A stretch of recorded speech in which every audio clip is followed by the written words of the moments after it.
PT Bunda Medik Tbk resmi mencatatkan penawaran umum perdana saham atau IPO di Bursa Efek Indonesia sejak tanggal 6 Juli 2021. Perusahaan yang bergerak di bidang pelayanan kesehatan ini dengan kode emiten BMHS berhasil meraup dana segar senilai 210,8 miliar rupiah. Dari harga Rp340 per unit saham pada saat harga IPO, kini harga saham BMHS melesat kencang hingga 300% lebih. Lantas inovasi apa yang tengah disiapkan oleh BMHS? Saya akan berbincang bersama dengan Presiden Komisaris BMHS, Dr. Ivan Risalsini. Bersama saya Muhammad Gibran dalam Economics.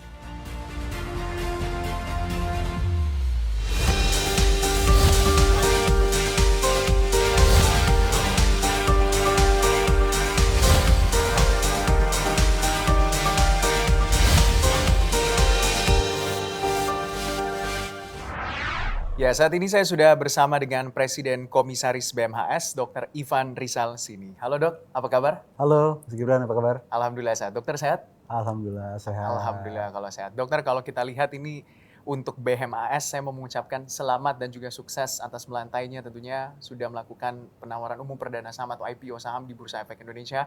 Dan kalau kita lihat sejak melantai di tanggal 6 Juli 2021 itu kenaikan harga saham BMHS ini sudah kurang lebih mencapai 300% kalau kita lihat. Sebenarnya boleh dibagi apa sebenarnya yang menjadi resep begitu sehingga investor begitu tertarik untuk memegang saham dari BMHS.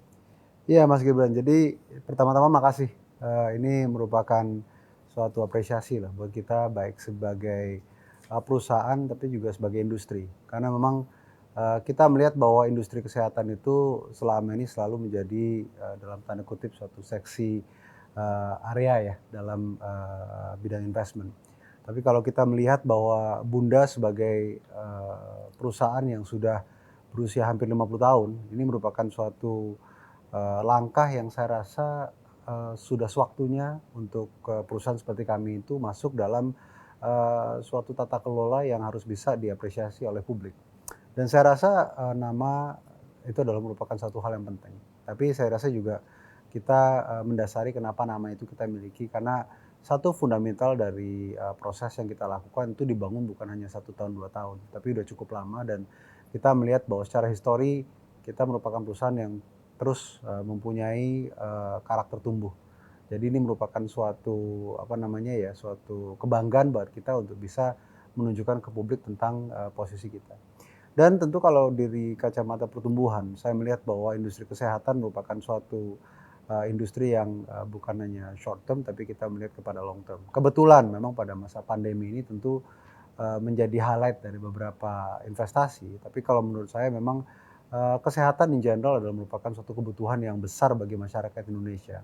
Dan kita melihat bahwa dengan tingginya kebutuhan tentu akan meningkatnya supply, dokter, perawat dan segala macam yang tentu akhirnya akan memberikan suatu appetite sendiri terhadap bagaimana industri kesehatan itu bisa agile, bagaimana industri kesehatan itu bisa adaptif terhadap perubahan-perubahan. Dan saya melihat bahwa waktu kebetulan adalah merupakan waktu yang tepat untuk kami bisa menunjukkan posisi PT Bunda Medik sebagai perusahaan yang merupakan perusahaan terbuka.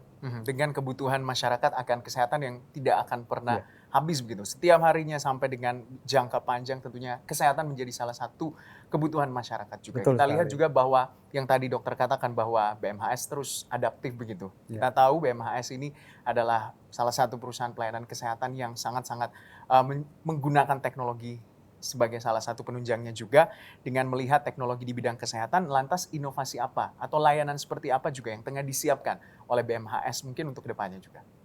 Jadi kami dari sisi rumah sakit kan memang kita melihat bahwa kebutuhan akan rumah sakit in general di Indonesia masih cukup besar.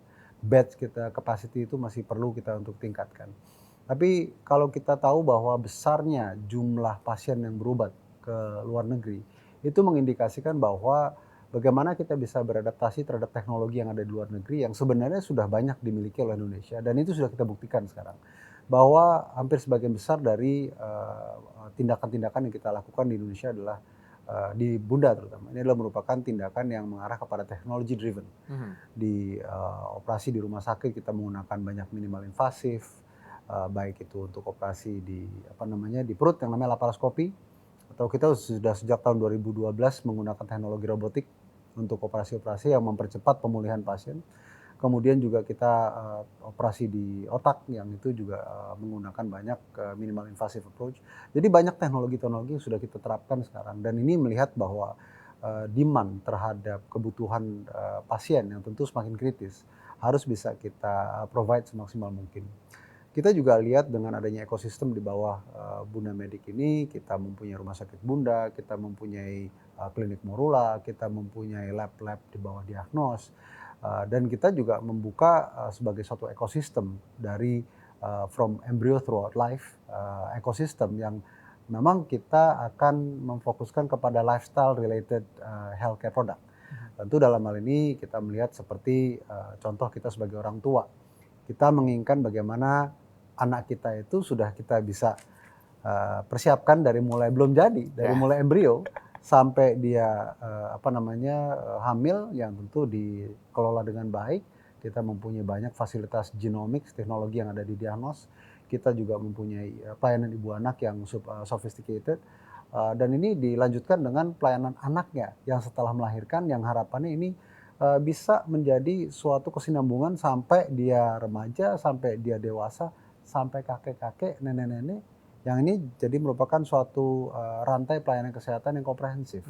Kira-kira seperti itu. Berarti bisa dikatakan semua yang dibutuhkan oleh masyarakat terkait pelayanan kesehatan, mulai dari merencanakan mungkin memiliki anak, melahirkan, sampai dengan perawatan kesehatan, hingga nantinya juga mengecek kesehatannya, misalnya sudah usia tua begitu atau senja, di DGNS. Tapi kalau kita lihat juga BMHS dan DGNS, ini kan BMHS menyusul DGNS. DGNS lebih duluan melantai di bursa 2020, lalu menyusul BMHS. Ada tidak rencana yang memang, atau mungkin mengapa hal ini dilakukan? Apa ada kesinambungan yang akan dikejar atau seperti apa, Dok?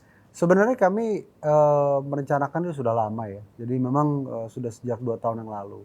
Kebetulan memang ada beberapa perubahan dari internal structure yang kita lakukan, dan persiapan-persiapan yang tentu membutuhkan kematangan yang lebih. Kebetulan kalau kita lihat BMHS sebagai induk, kita berharap bahwa kesiapan kita yang kita sudah mulai dengan adanya suatu perubahan di level corporate, kemudian juga dari sisi business structure-nya, sampai kesiapan kita untuk masuk ke bursa.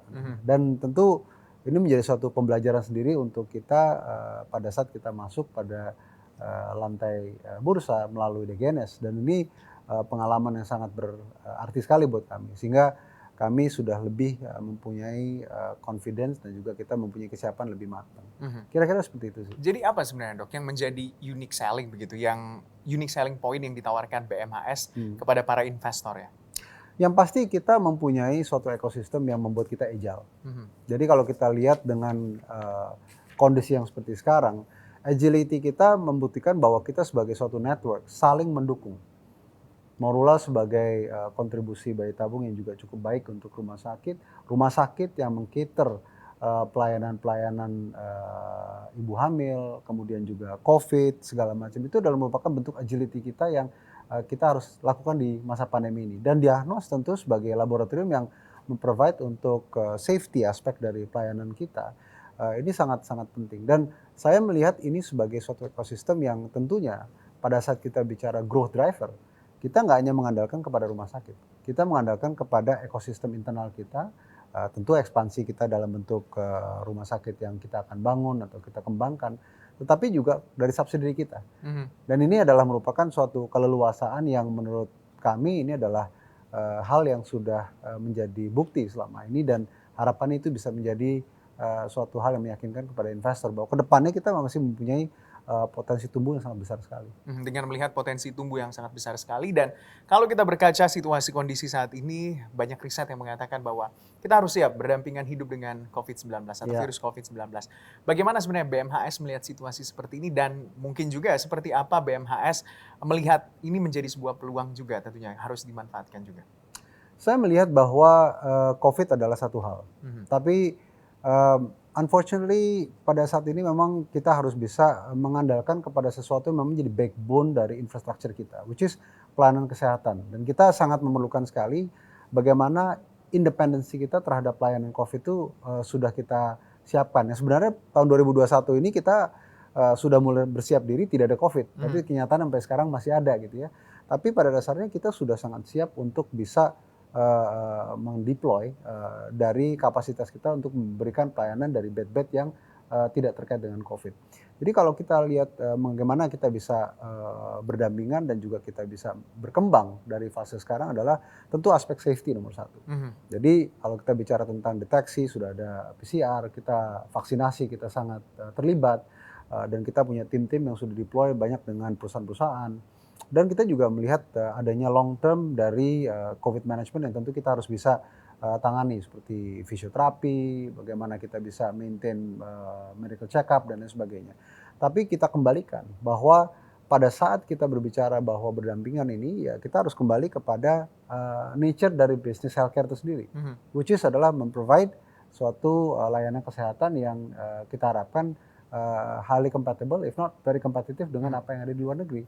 Jadi saya rasa sih kalau lihat dari ke depannya, saat ini kemampuan kita untuk tumbuh itu udah sangat optimal dan tentu ini akan menjadi tantangan buat kita ke depannya. Kalau memang animo market sudah begitu besar terhadap BMAS, bagaimana kita bisa mensustain, dan kami punya confidence yang cukup besar karena memang yang tadi room of improvement dan room untuk growth-nya juga masih sangat besar. Ya, tentunya yang menjadi pertanyaan adalah bagaimana strategi dan juga inovasinya. Tapi kita jeda sinak dulu perbincangan kita di hari ini. Kita masih akan lanjutkan tentunya.